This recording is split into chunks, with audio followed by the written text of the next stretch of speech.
अगर मैं आपसे पूछूं कि बिना तलवार, बिना सत्ता और बिना धन के भी कोई इंसान पूरे समाज को बदल सकता है, तो क्या आप विश्वास करेंगे?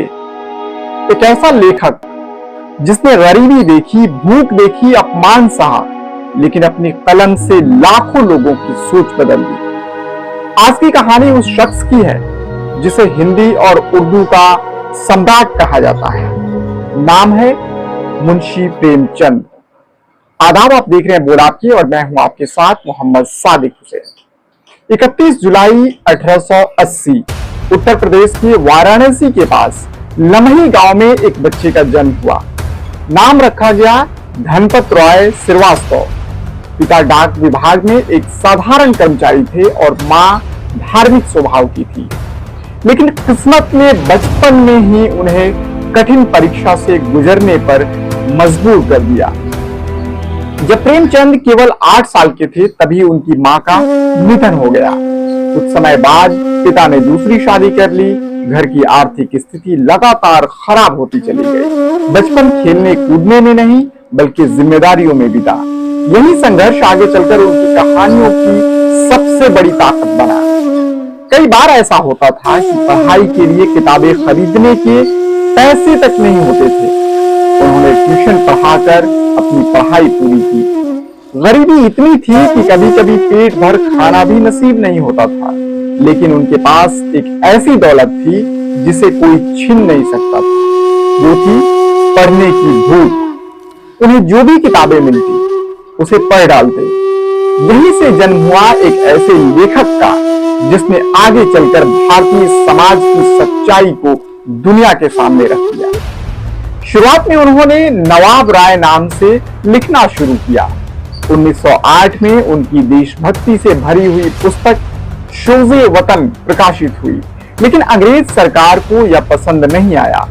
किताब जब्त कर ली गई, प्रतियां जला दी गई और चेतावनी दी गई कि अब आगे से लिखोगे तो कार्रवाई होगी। लेकिन कलम रुकने वाली नहीं थी। उन्होंने नया नाम चुना, मुंशी प्रेमचंद।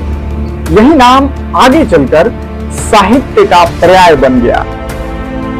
प्रेमचंद ने कभी महलों की कहानियां नहीं लिखी। उन्होंने लिखा गरीब किसान, मजदूर, दलित महिलाएं, बेरोजगार, शोषित लोग। उनकी कहानियों में भारत का असली चेहरा दिखाई देता है।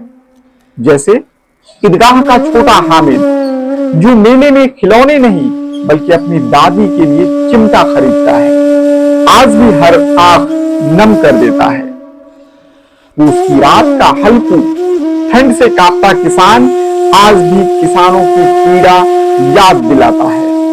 कफन गरीबी और सामाजिक विडंबना का एक ऐसा चित्रण है जिसे पढ़कर इंसान अंदर तक हिल जाता है। और फिर आया गोदान। इसे हिंदी साहित्य का महानतम उपन्यास माना जाता है। होरी नाम का किसान केवल एक गाय पाने का सपना देखता था, लेकिन पूरा जीवन संघर्ष में गुजर जाता है। यह सिर्फ एक किसान की कहानी नहीं बल्कि पूरे भारत की कहानी है। 1921 में महात्मा गांधी के असहयोग आंदोलन से प्रेरित होकर मुंशी प्रेमचंद ने सरकारी नौकरी छोड़ दी।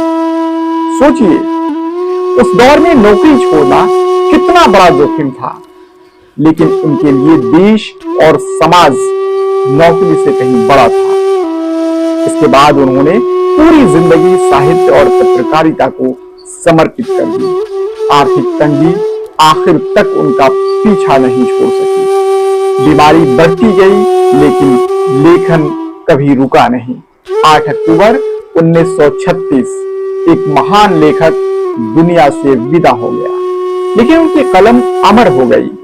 आज जब समाज में असमानता, गरीबी, अन्याय और इंसानियत की बातें होती है तो प्रेमचंद की रचनाएं पहले से भी ज्यादा प्रासंगिक लगती है। उन्होंने हमें सिखाया कि साहित्य केवल मनोरंजन नहीं, समाज को आईना दिखाने का सबसे शक्तिशाली माध्यम है। मुंशी प्रेमचंद चले गए, लेकिन उनके शब्द आज भी जिंदा हैं। हर उस इंसान में जो सच लिखने का साहस रखता है।